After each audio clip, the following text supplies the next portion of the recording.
నమస్తే MP news మన పేర్లకు స్వాగతం. ఈరోజు పేపర్లోని న్యూస్ చూద్దాం. 5 సంతకాల సంబరం.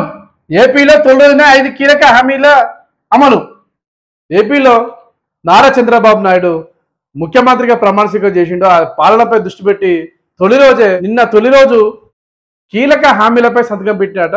కీలక హామీలు ఏంటంటే మెగా డిఎస్సి, అంటే ఉపాధ్యాయుల టీచర్ పోస్టుల భర్తీకు మెగా డిఎస్సి ఎన్ని 16,347 ఉద్యోగాల కోసం మెగా డిఎస్సి కోసం సంతకం పెట్టిన వార్త. ఇంకోటి, ఇంతకుముందు అన్నా క్యాంటీన్ అని ఉండే బస్ స్టాండ్ల అక్కడ జనాల రద్దీ ఎక్కడ ఉంటే అక్కడ ఆంధ్రాలో అన్నా క్యాంటీన్ అని చిన్న చిన్న హోటళ్ళు ఉండే, తక్కువ ధరకు 5 రూపాయల భోజనం లెక్క. ఇక్కడ అక్కడ అన్న క్యాంటీన్ అని ఉండే, అవి ఏమైనాయి, జగన్ ప్రభుత్వం రాగానే తీసేసిళ్ళు.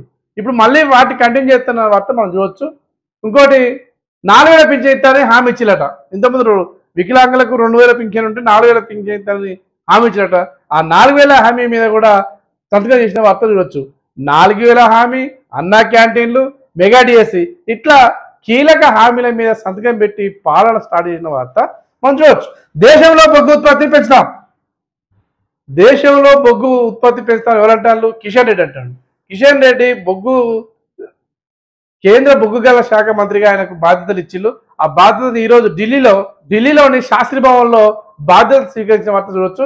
అట్లాగే బండి సంజయ్కి, కరీంనగర్ ఎంపీ బండి సంజయ్ కూడా కేంద్ర మంత్రి సహాయ మంత్రి ఇచ్చిళ్ళు. కేంద్ర హోంశాఖ సహాయ మంత్రిగా బండి సంజయ్ కూడా ఈరోజు శాస్త్రి భవన్లో ఢిల్లీలో వీళ్ళిద్దరు బాధ్యతలు తీసుకున్న వార్త మనం చూడవచ్చు. రుణమాఫీకి 20,000 కోట్లు రుణమాఫీ. ఆగస్టు 15 లోపల రాష్ట్ర ప్రభుత్వం రైతులకు 2 లక్షల రుణమాఫీ చేస్తున్నట్టుగా వార్త గత 2 నెలల కాంచి నడుతూనే ఉన్నది. ఇప్పుడు దానికి ఎంత అవసరం అవుతాడంటే 20,000 కోట్ల డబ్బు అవసరం అవుతుందట.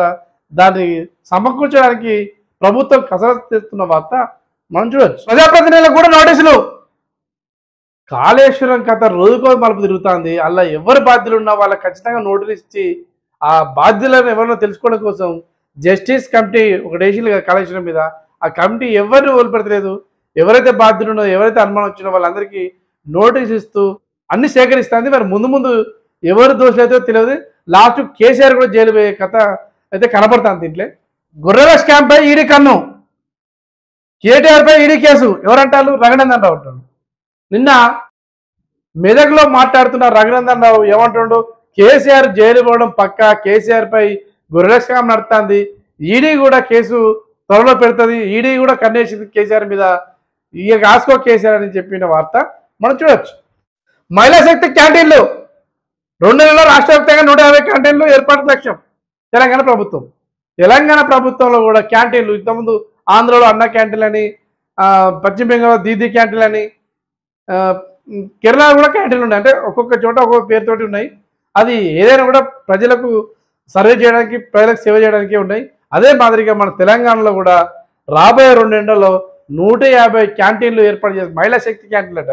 వాటి పేరేంది? మహిళా శక్తి క్యాంటీన్లు ఏర్పాటు చేసి అవి మహిళా సంఘాలతోనే రన్ చేపించి, మహిళా సంఘం మెయింటైన్ చేసుకుంటూ, మహిళా సంఘాలకు జీవనోపాధి కల్పిస్తూ ఆ మెయింటైన్ చేసేది కూడా మహిళా సంఘాలతోనే అని చెప్పేసిన వార్త మనం చూడవచ్చు. అది 2 నెలల్లో 150 క్యాంటీన్లు పెడతాడు. మరి 5 నెలలు ఎంత తెలియదు. ప్రజెంట్ అయితే 2 సంవత్సరాలలో 150 క్యాంటీన్లు పెడతారు. అవి ఎక్కడ పెడతారంటే బస్ స్టాండ్లల్లో, రైల్వే స్టేషన్ల దగ్గర, రద్దీ ఎక్కడంటే అక్కడ.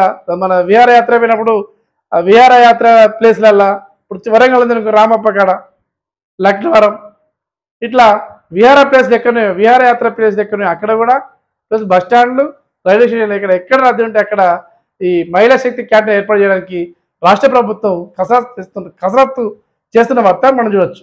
తెలుగు పుస్తకాలు వెనక్కి. నిన్న తెలుగు పుస్తకాల నుంచి పెద్ద లుల్లేదని చెప్పినా కదా. తెలుగు పుస్తకాలు, గవర్నమెంట్ పుస్తకాలు పిల్లలకు స్టూడెంట్ పంచుతున్నప్పుడు దాని ముందు మాటల కేసీఆర్ ఫోటోను, పాత మాజీ మంత్రుల పేర్లు ఉండేసరికి అవి ఇప్పుడు ప్రభుత్వం గరం ఉందట. అసలు విద్యాశాఖ ఏం చేస్తుందో 6 నెలల కాంచి ఆ పేర్లు మారక, ఫోటోలు మారకుండా ఏం చేస్తా అని చెప్పేసి అని గరం అయితే, ఇవాళ ఏం చేసిళ్ళు? తెలుగు పుస్తకాలు వెనక్కి అట. తెలుగులో ఉన్న పుస్తకాలు మాత్రం వెనక్కి పంపించేసి ఇవాళ ప్రింట్ చేస్తే మళ్ళీ భారం పడుతుంది ప్రజల మీదే. మరి ఏం చేస్తారు? ప్రజెంట్ అయితే తెలుగు పుస్తకాలు వెనక్కి పంపిన వార్త మనం చూడవచ్చు. యడ్యూరప్పకు నాన్ బెయిల్ వారెంట్. యడ్యూరప్ప మాజీ సీఎం, కర్ణాటక మాజీ సీఎం యడ్యూరప్ప బీజేపీ పార్టీ మాజీ CM Yediyurappa non bail warrant వచ్చిందట. ఎందుకు? ఆయన ఇంతకుముందు పోక్సో కేసులో అక్కడ కర్ణాటకలో ఉందట. ఆయన ఏ కుంభకోణం చేసింది తెలియదు. అతనికి నాన్ బెయిలబుల్ వారెంట్ ఇష్యూ అయినట్టుగా మనం వార్త చూడొచ్చు. కువైట్ ప్రమాణ మృతుల్లో 3 ఆంధ్రులు. కువైట్ నిన్న భారీ అగ్ని ప్రమాదంలో 6వ అంతస్తులో కువైట్లో భారీ అగ్ని ప్రమాదంతో చాలా 50 మంది తెలుగు అంటే 50 మంది ఇండియన్స్ చనిపోయిన వార్త మనం చూసినాం. దాంట్లో ఎక్కువ తమిళ కేరళలో ఉందని మనం అనుకున్నాం. కానీ ఆంధ్రలో కూడా ఒక 3-4 ఉన్నారని చెప్పేసి వార్త ఉంది. వాళ్ళు చనిపోయిన వార్త కూడా మనకు తీవ్ర దిగ్భ్రాంతిని కలిగిస్తున్నది. ఎందుకంటే మన తెలుగు వాళ్ళు ఎక్కడైనా కూడా, ఏ దేశమైనా కూడా మన తెలుగు వాళ్ళు ఎక్కడో అక్కడ మన మార్కు చూపిస్తారు.